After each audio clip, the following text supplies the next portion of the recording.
السلام علیکم ورحمۃ اللہ وبرکاتہ۔ سورۃ اللہب انشاءاللہ آج اللہ کی توفیق سے تلاوت کریں گے۔ صفحہ نمبر 610 ہے۔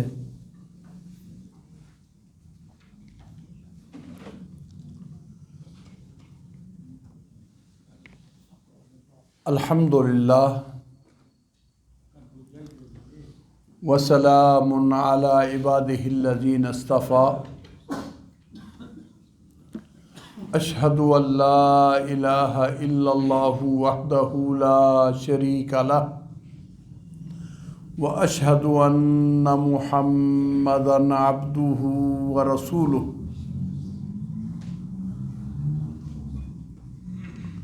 اللہم صلی علی محمد وعلی آل محمد وبارک وسلم۔ اعوذ باللہ من الشیطان الرجیم،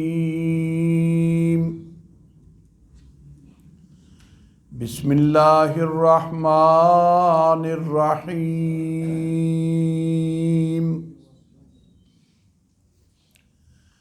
تبت یدا ابی لہب وتب، ما اغنی عنہ مالہ وما کسب، سیصلی نارا ذات لہب وامرأتہ حمالۃ الحطب، فی جیدہا حبل من مسد۔ صدق اللہ العظیم۔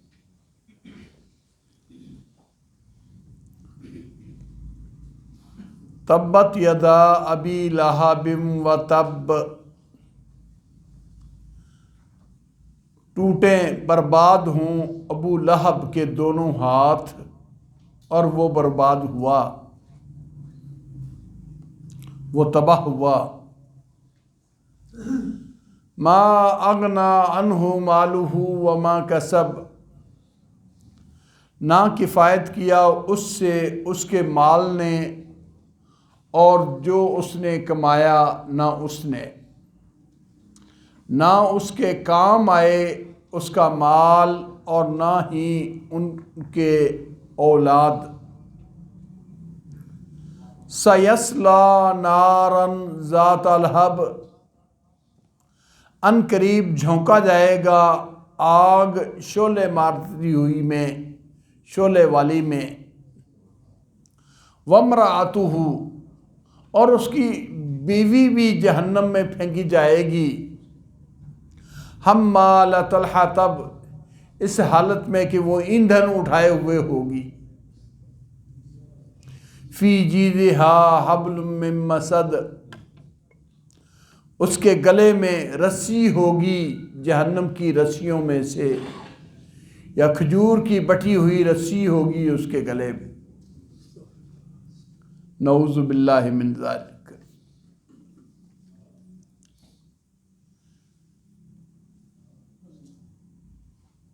قرآن مجید میں فرقان حمید میں یہ وہ جگہ ہے جہاں ایک کافر کو نامینیٹ ذکر کر کے اس کی مذمت کی گئی ہے۔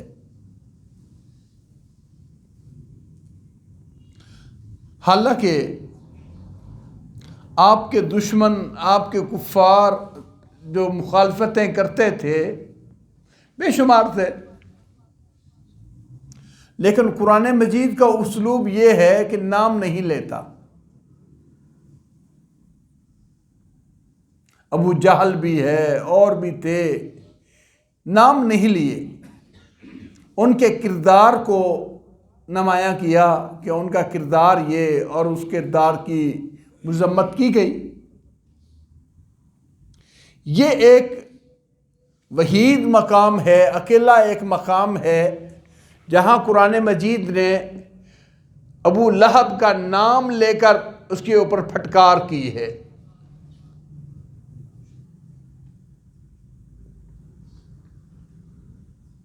ویسے قرآن مجید کا اسلوب ایمان والوں کے بارے میں بھی اور کفار کے بارے میں بھی ہمیشہ یہ ہے کہ ان کے کردار کو اوپن کیا جاتا ہے، ان کے نام نہیں لیے جاتے۔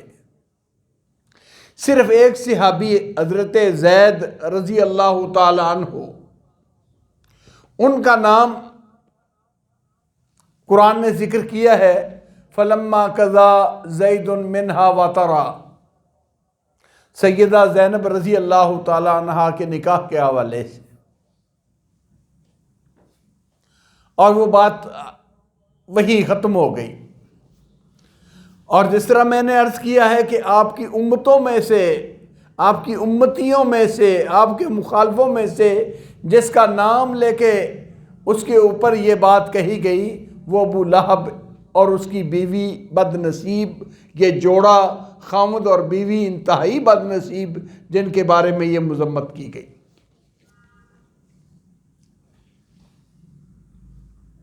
اس کا پس منظر کیا ہے؟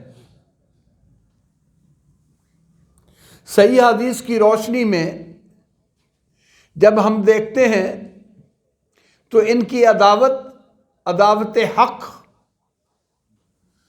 توحید کی دعوت کے مقابلے میں ان کا کھڑے ہونا اور آپ صلی اللہ علیہ وسلم کے بارے میں ایسا انداز اختیار کرنا کہ رب تعالیٰ کو قطعی نہیں بھایا کہ ان کا نام لے کے ان کی تردید کی ہے اور ان کی مذمت کی ہے۔ پیارے حبیب حضرت محمد کریم صلی اللہ علیہ وسلم کو جب اللہ نے نبوت سے سرفراز کیا اور ڈیوٹی لگائی کہ قریش مکہ اور لوگوں تک میرا پیغام پہنچاؤ،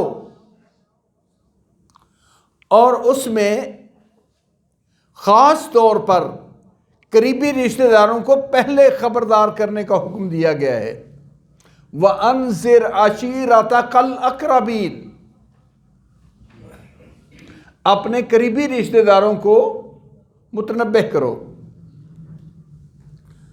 تو آتا ہے تاریخ میں بھی، حدیث میں بھی، مفسرین نے نقل کیا ہے، نبی اکرم صلی اللہ علیہ وسلم کوہ صفا پہ چڑھے۔ صفا و مروہ کی پہاڑیاں معروف ہیں، مکے کے وسط میں، بیت اللہ کے پڑوس میں۔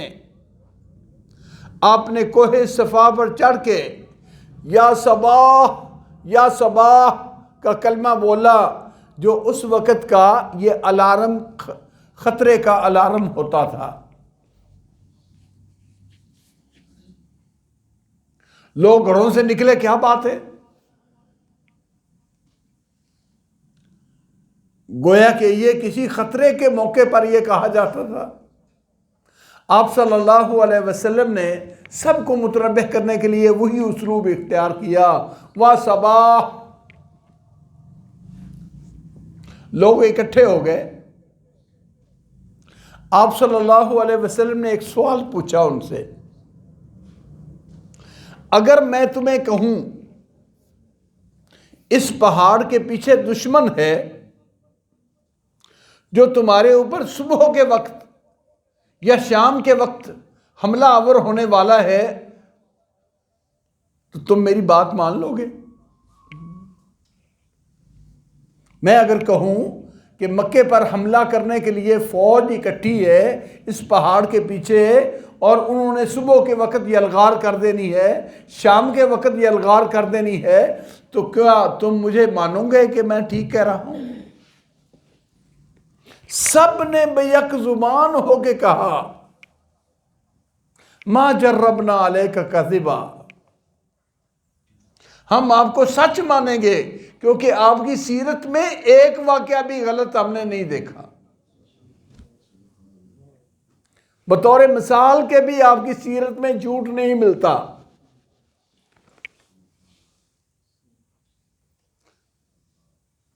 خلاف واقع آپ نے کبھی بات نہیں کی۔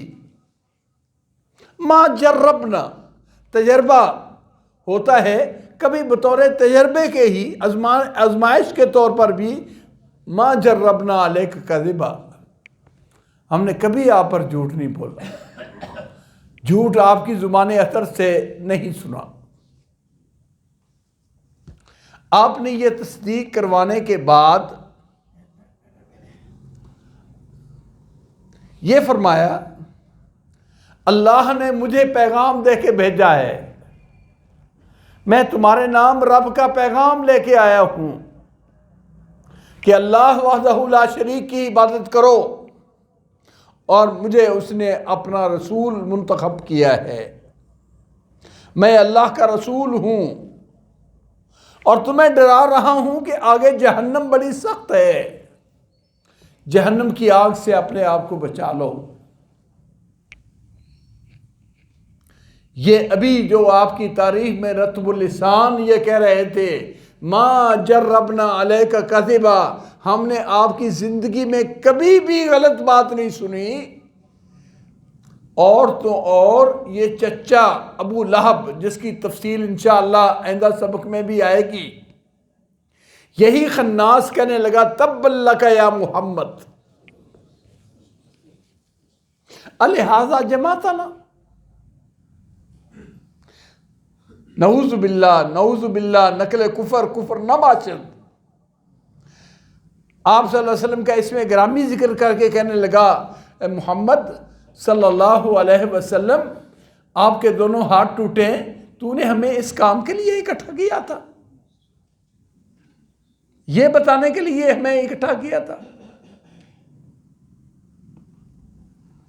اور بعض مفسرین نے یہ بھی نقل کیا ہے، اس ظالم نے ہاتھوں کو جھاڑتے ہوئے، ہاتھوں کی طرف اشارہ کرتے ہوئے، آپ کی بات کی ویلیو ختم کرتے ہوئے کہنے لگے تو نے اس لیے ہمیں بلایا تھا، الہذا جماعتنا۔ تو جو کلمہ اس خناس نے اللہ کے نبی صلی اللہ علیہ وسلم کی توہین میں بولا، اسی انداز میں اللہ رب العزت نے اس کا جواب دیا تبت یدا ابی لہب وتب۔ محمد کریم صلی اللہ علیہ وسلم کے ہاتھ خیر و برکت والے، ان کی نسبت یہ ایسا کلمہ کیوں کہا جائے، بدبخت ابو لہب تیرے ہاتھ ٹوٹے، وتب اور ٹوٹے، ذلیل ہوا، خوار ہوا۔ محمد کریم صلی اللہ علیہ وسلم کا نامی اللہ نے بلند کیا۔ مسند احمد میں حدیث ہے، ربیعہ بن عباد ایک آدمی نقل کرتا ہے کہ نبی اکرم صلی اللہ علیہ وسلم اس دین حق کی دعوت لے کر بازاروں میں، قبیلوں میں جایا کرتے۔ ذوالمجاز ایک منڈی کا نام تھا، اس منڈی میں جب میلہ لگا تو آپ صلی اللہ علیہ وسلم اللہ کی توحید کا پیغام لے کے وہاں گئے۔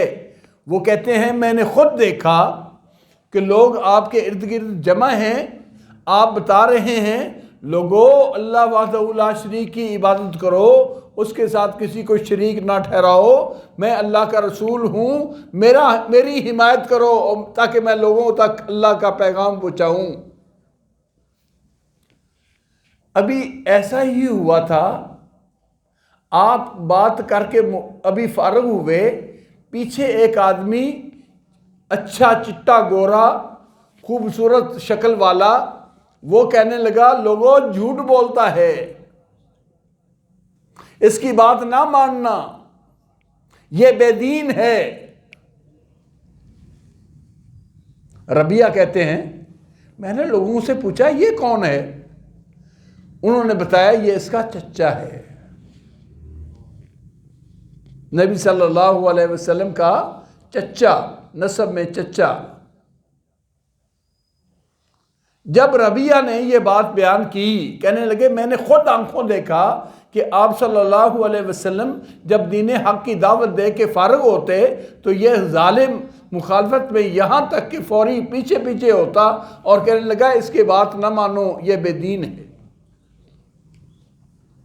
ان کے شاگرد ہیں ابو زناد، وہ کہتے ہیں میں نے کہا ربیعہ جب تو نے یہ دیکھا منظر، اس وقت تو چھوٹا ہوگا نا، بچہ ہوگا نا، اس وقت تیری عمر تھوڑی ہوگی. تو وہ کہتے ہیں نہیں، میں اس وقت اچھا بھلا جوان ہو چکا تھا، میں مشکیزہ پانی کا بھر کے اٹھا کے لانے کے قابل تھا، اور میں جوان تھا، اپنے باپ کے ساتھ تھا جب یہ ظالم نبی صلی اللہ علیہ وسلم کی دعوت کے پیچھے پیچھے یہ کہتا. بعد میں اللہ نے ربیہ کو توفیق عطا فرمائی، مسلمان ہو گئے. اسی طرح جس طرح یہ آپ کی مخالفت میں اس طرح سر توڑ تھا، اس کی ظالم بیوی بھی کوئی کم نہ تھی. عجیب واقعہ ہے، جب یہ آیت آپ نے یہ صورت نازل ہوئی، آپ نے تو پڑھ کے بتانی تھی. اللہ کا پیغام ہے، اس میں آپ تو ایک حرف کی بھی آگے پیچھے کرنے کی گنجائش نہیں تھی. تو یہ خناس، اس کی بیوی، اس کا نام عروہ، کنیت ام جمیل، امیہ بن حرب کی بیٹی، ابو سفیان کی بہن، حضرت امیر معاویہ کی پھوپھی، اونچے خاندان کی تھی، سردار تھی. جب اس نے یہ سنا کہ محمد کریم صلی اللہ علیہ وسلم نے قرآن پاک میں میری اور میرے خاوند کی مذمت کی ہے، تو پتھر ہاتھ میں اٹھا کے رسول اللہ صلی اللہ علیہ وسلم کی طرف آئی. آپ اور ابو بکر صدیق رضی اللہ تعالی عنہ اس وقت وہاں موجود تھے بیت اللہ میں. تو آ کے کہنے لگی مزممن ابینا دینہ قلینا و امرہ عصینا. محمد کی جگہ پر مزمم کہنے لگی، وہ مذمت کیا ہوا، ہم نے اس کا انکار کیا، اس کے دین کو چھوڑا اور اس کی نافرمانی کی. پیارے حبیب صلی اللہ علیہ وسلم کو رب نے حوصلہ بھی بڑا عجیب دیا تھا. لوگ گالیاں دیتے تھے، محمد کہہ کے گالی دینا ویسے ہی بات نہیں بنتی تھی. محمد کا معنی قابل تعریف، اور اس کو جس کو محمد کہہ دیا پھر اس کو گالی دیں، برا بھلا کریں، یہ بات بنتی نہیں. اس لیے وہ محمد کی بجائے مزمم کہتے. صحیح بخاری میں ہے، آپ صلی اللہ علیہ وسلم نے فرمایا کیسے اللہ نے ان کی گالیوں کو میری ذات سے ہٹا دیا. یہ گالیاں دیتے ہیں مزمم کو، میں تو ہوں محمد صلی اللہ علیہ وسلم. یعنی میری ذات تک ان کی بات پہنچ ہی نہیں پاتی. رب تعالیٰ نے رستے ہی سے کسی اور کو جو مزمم ہوگا اس کو گالی دیتے ہیں. میں تو مزمم نہیں، میں تو محمد ہوں صلی اللہ علیہ وسلم. اور یہ خناس کہنے لگی، ہاتھ میں پتھر پکڑا نوکدار. ابو بکر صدیق رضی اللہ تعالیٰ عنہ کہنے لگی اگر تیرا صاحب یہاں ہوتا نا، میں اس کے چہرے پہ مارتی، اس کے دانت توڑ دیتی. اور آپ صلی اللہ علیہ وسلم ابو بکر کے صدیق کے ساتھ بیٹھے تھے. یعنی وہاں نبی صلی اللہ علیہ وسلم موجود تھے. جب یوں ہوا اور یہ اپنی بڑھاس نکالتے ہوئے واپس پلٹی، ابو بکر کہتے ہیں میں نے عرض کی یا رسول اللہ صلی اللہ علیہ وسلم، آپ تو سامنے بیٹھے ہیں اور وہ کہہ رہی ہے اگر یہاں تیرا ساتھی ہوتا یعنی محمد ہوتا صلی اللہ علیہ وسلم تو میں اسے پتھر مارتی. فرمایا اللہ نے فرشتے کو میرے سامنے کھڑا کر دیا. جب تک یہاں سے دفع نہیں ہوگی اللہ نے اس کی آنکھوں میں ایسے پردے لٹکا دیے کہ وہ مجھے سامنے بیٹھے بھی دیکھ نہیں سکی.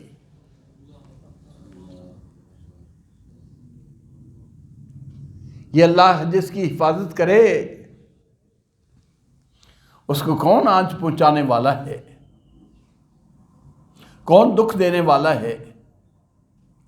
یہ خناس مخالفت میں اندھا تھا اور جو اس کے دست و بازو تھے، اس کے ساتھی تھے، بدر میں پیارے نبی صلی اللہ علیہ وسلم اور مسلمانوں کے مقابلے میں آئے تو اللہ نے تباہ و برباد کیا.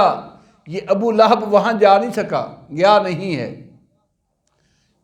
بدر کی جنگ میں شریک نہیں ہوا، لیکن جب اسے پتہ چلا کہ ہمارے کفر کے سارے منصوبے تباہ ہوئے اور وہ شکست کھا گئے، غم اور صدمے سے اللہ نے اسے ہلاک اور برباد کر دیا۔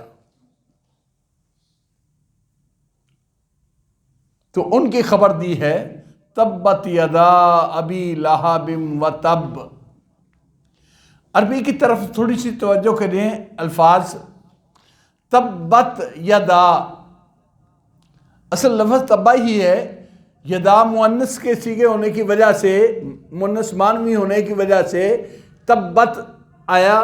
آگے تبا جو لفظ آخر پر ہے اس کا بھی معنی وہی ہے،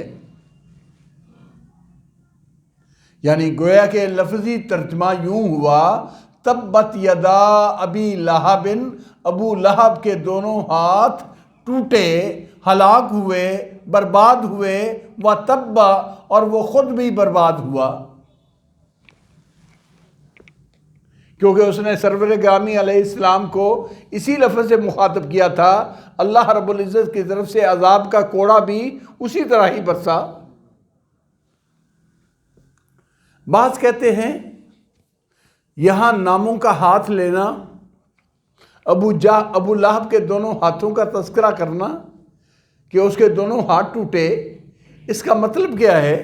اس کا مطلب ہے کہ آدمی کی شر اور شرارت، وہ وہاں سے کسی کے خلاف اگر منصوبے کرتا ہے تو اس میں ہاتھوں کا کردار ہوتا ہے، ہاتھ کردار ادا کرتے ہیں، اس لیے اس کی شر پر یہ ہاتھوں کا کردار اور اس کا رویہ اور اس کا عمل، اس کی مذمت کرتے ہوئے یہ کہا گیا۔ بعض کہتے ہیں ہاتھوں سے مراد ہے اولاد، دوست و احباب، مجلس والے، جیسے کہتے ہیں نا بھائی میرے بازو ہیں، ہاتھ ہیں، یعنی اس خناس کے ساتھی بھی برباد ہوئے اور یہ خود بھی برباد ہوا، یا یہ کہ پہلے الفاظ دعا کے طور پر ہیں، بد دعا کے طور پر، اور دوسرے کلمے خبر کے طور پر۔ تبت یدا ابی لہب، ابو لہب کے دونوں ہاتھ ٹوٹیں،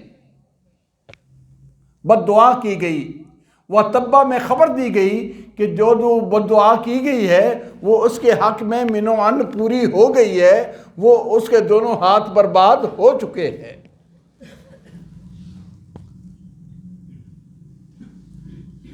ما اغنا عنہ مالہ وما کسب، اس نے جو دولت کمائی، مال اکٹھا کیا اسلام کے خلاف، اور جو اس کی کمائی تھی کوئی اس کے کام نہ آئی۔ جب اس کی ذلت کی موت اس پر آئی یا اللہ کی جہنم اور اللہ کی جہنم میں دھکیلا جائے گا، کچھ اس کے کام نہ آیا، اس کی سرداری کسی کچھ کام نہ آئی، اس کا خوبصورت ہونا کچھ کام نہ آیا، بلکہ سب ہی بے یار و مددگار ہوئے۔ کہتے ہیں ابو لہب، لہب کا معنی ہوتا ہے شعلہ۔ لہب اسے کیوں کہا گیا؟ نام تھا اس کا عبد العزیٰ، اس کا نام تھا عبد العزیٰ، اور اس کی کنیت یہ رکھی گئی تھی ابو لہب، اس کی خوبصورتی کی وجہ سے، رنگ کا چٹا گورا اور خوبصورتی اس طرح جس طرح لاٹیں مارتی ہیں، کہ ہم نے کہتے ہیں نا فلاں کا چہرہ دیکھا وہ تو بھائی چمک رہا تھا، وہ تو لاٹیں مار رہا تھا، اسی طرح اس کا چہرہ چمکنے کی وجہ سے اس کو مکے والے ابو لہب کہتے تھے۔ یا دوسرا معنی اس لیے کہ یہ شرارت کی آگ بھڑکانے میں خناس سب سے بڑھ کر تھا۔ ہم کہتے ہیں نا فلاں تو جتھے جانا ہے تیلی لاندا ہے، یہ آپ صلی اللہ علیہ وسلم کے خلاف عداوت کو بھڑکانے والا تھا، اس لیے ابو لہب کہا گیا۔ یا تیسری بات کہ اس کا کردار اس کو شعلے مارنے والی آگ میں پھینکنے کا سبب بنا۔ وہ آدمی حالانکہ جہنم ہے، جو بھی جہنم میں جائے گا اللہ معاف فرمائے وہ ذلیل و خوار ہے، لیکن جو شعلے مارتی ہوئی آگ میں جسے بھونا جائے گا یہ خناس ابو لہب ہے جس کا نام عبد العزیٰ ہے۔ اس طرح کا انداز رب تعالیٰ نے، آپ نے پڑھا ہے ماشاءاللہ قرآن پاک، بڑے سے بڑے موقع آئے اور بڑے سے بڑے مخالفین کا تذکرہ آیا، اس طرح کا انداز جذباتی نہیں پیش کیا گیا۔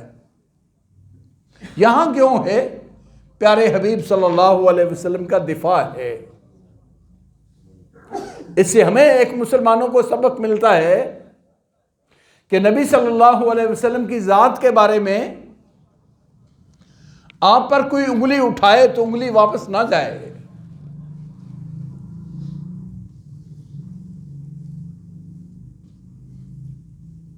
آپ صلی اللہ علیہ وسلم کی ذات بابرکات کے حوالے سے اِنَّا كَفَيْنَاكَ الْمُسْتَهْزِئِينَ، اللہ فرماتے ہیں محمد صلی اللہ علیہ وسلم آپ کی مذمت کرنے والوں کے لیے ہم ہی کافی ہیں، ہم نپٹ لیں گے ان سے۔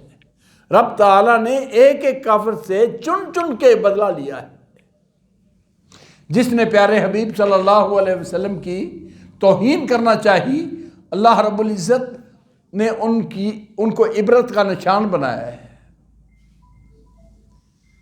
اس لیے ان ایک خناسوں میں یہ ایک نمایاں تھا ابو لہب، جس کے بارے میں یہ سورت تبت یدا ابی لہب و تب، ٹوٹے ابو لہب کے دونوں ہاتھ اور ٹوٹے، واقعتاً برباد ہوئے۔ ما اغنا عنہ مالہ وما کسب، نہ کفایت کیا اس سے اس کی دولت نے اور اس کی اولاد نے اور جو کچھ اس کا سامان تھا، اس کے کوئی کام نہ آیا۔ جب اللہ کی طرف سے پکڑ آئی تو کوئی بھی اسے اللہ کی پکڑ سے بچا نہ سکا۔ انشاءاللہ باقی آیات آئندہ سبق میں، وآخر دعوانا ان الحمدللہ رب العالمین۔